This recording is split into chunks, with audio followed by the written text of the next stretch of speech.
Your dead sister's favorite melody is being hummed from the corner of a pitch-black kitchen. You flip the switch. There is no one there, only a stray tabby cat staring at you with eyes that reflect your own childhood bedroom from 20 years ago.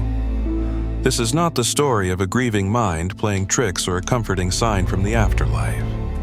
This is the first stage of an encounter with a biological anomaly that doesn't want your life, but rather the data that defines who you are.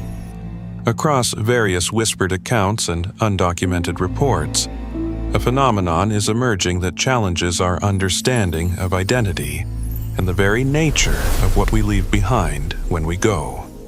The cat arrived on a Tuesday, the same day the house felt unusually cold, appearing on the porch as if it had been waiting for an appointment.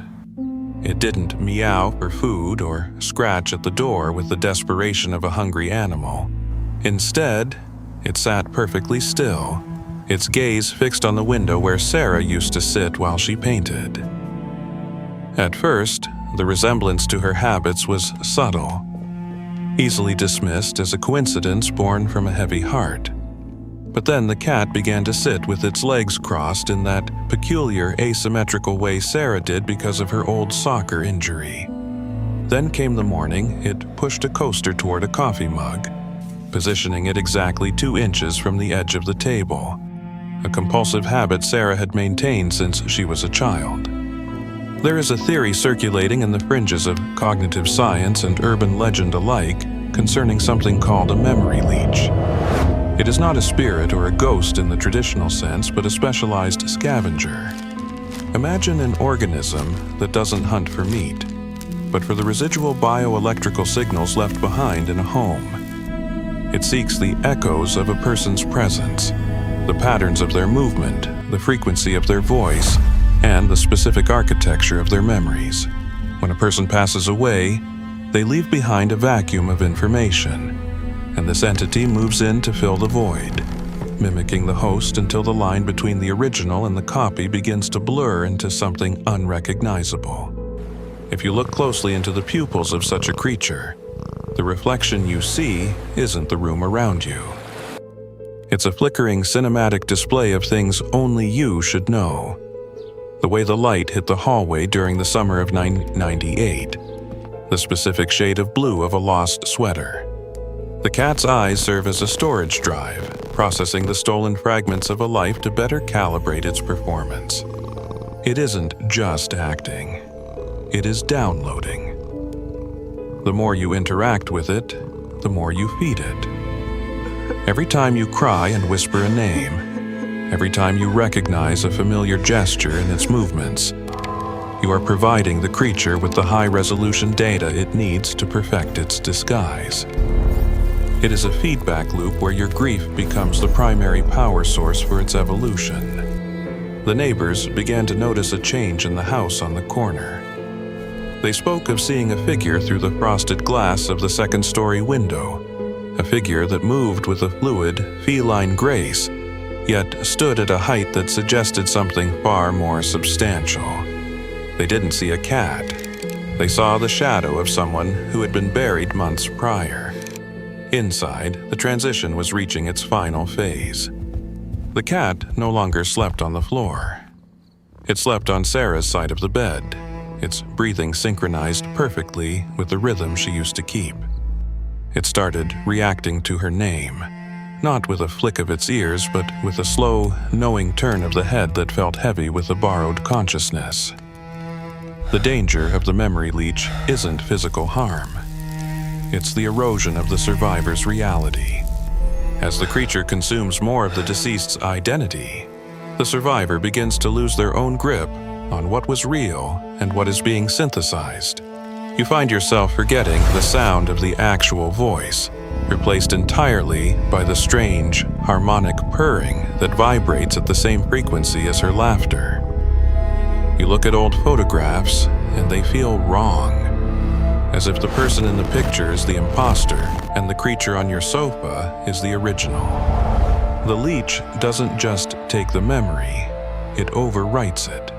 It becomes a living placeholder, a biological mirror that reflects your grief back at you until you can no longer tell where your love ends and its hunger begins. Scientists who study the persistence of memory often talk about the engram, the physical trace of a memory in the brain. But what if those traces leak? What if our environments become saturated with the data of our existence? If that's the case, then a scavenger like this is simply a natural part of a hidden ecosystem, a cleanup crew for the information we leave behind. It waits in the shadows of hospitals, in the gardens of funeral homes, and on the porches of the bereaved. Sarah! It waits for the moment of maximum emotional output. No, come back! And the air is thick with the electricity of loss, and it begins to harvest.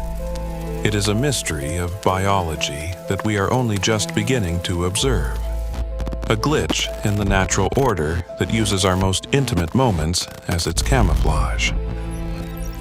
The most chilling aspect of this encounter is the realization that the creature isn't a replacement for your loved one, but a recording that has gained a mind of its own. It doesn't love you. It doesn't remember the holidays or the inside jokes. It only knows that when it tilts its head a certain way, you stay in the room. When it mimics a specific cough or a sigh, you provide it with attention and warmth. It is an apex predator of the heart, surviving on the scraps of a broken life. It is a biological parasite that has found the ultimate camouflage, the face and soul of the person you miss the most. It doesn't want your blood. It wants your recognition. It needs you to believe it is real so that it can continue to exist. As the weeks passed, the house felt less like a home and more like a playback loop. The cat's movements became more complex. It would stand in front of the bookshelf and tap on the spines of Sarah's favorite novels, its eyes glowing with a dull, recycled light. Each tap was a request for a new memory, a prompt for the survivor to tell another story to provide more fuel for the simulation. You realize with a sickening clarity that the cat is no longer just a cat. Its presence seems to be expanding to fill the physical space Sarah once occupied. It is a slow-motion transformation, a quiet invasion occurring in the most sacred space of your life. The air in the house feels heavy, like a digital file that has been corrupted and rewritten too many times. There are those who argue that if the mimicry is perfect, does it even matter if it's real? If the creature can provide the same comfort, the same presence, the same familiar weight on the edge of the bed, isn't that a form of mercy? But this perspective ignores the cost. The leech doesn't just take from the dead, it begins to drain the living.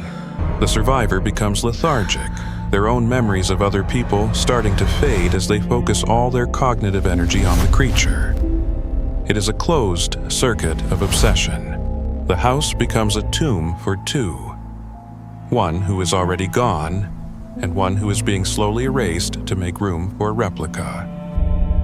You are not just living with a copy. You are being replaced as the primary witness of your own life. Late at night, when the house is silent, you might hear a sound that shouldn't be possible. It's not a meow, and it's not quite a human voice. It's a distorted version of a laugh, a sound that has been processed and reconstructed through a throat that wasn't designed for it. You find the cat staring into a mirror, but it isn't looking at itself.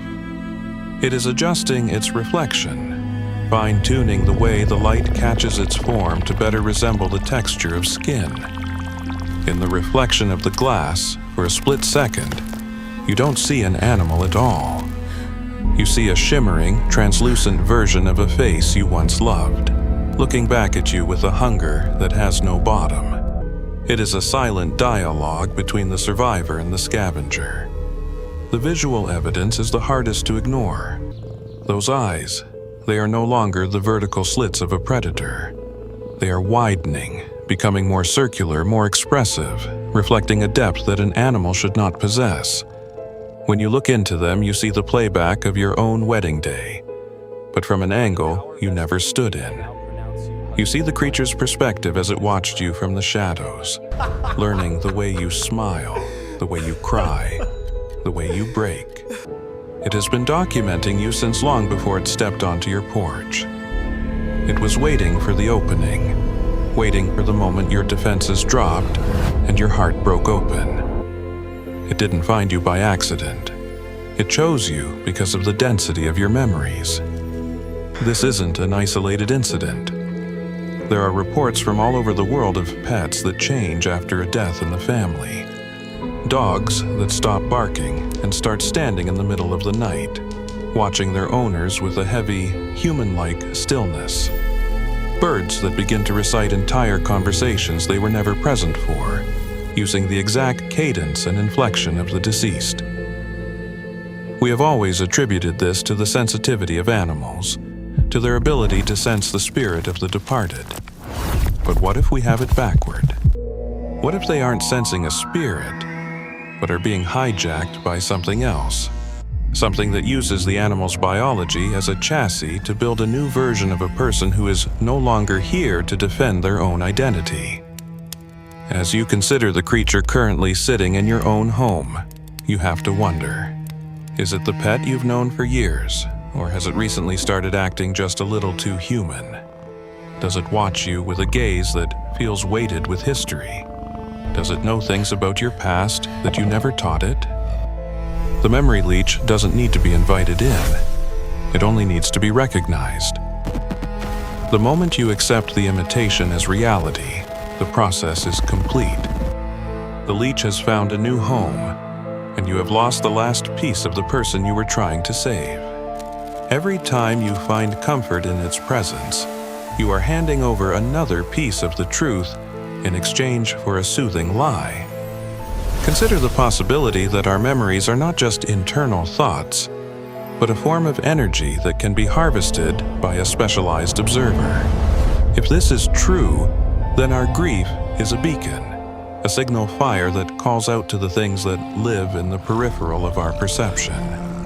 The cat on the porch, the stray at the window, the animal that follows you home, they are all potential vessels for a stolen life.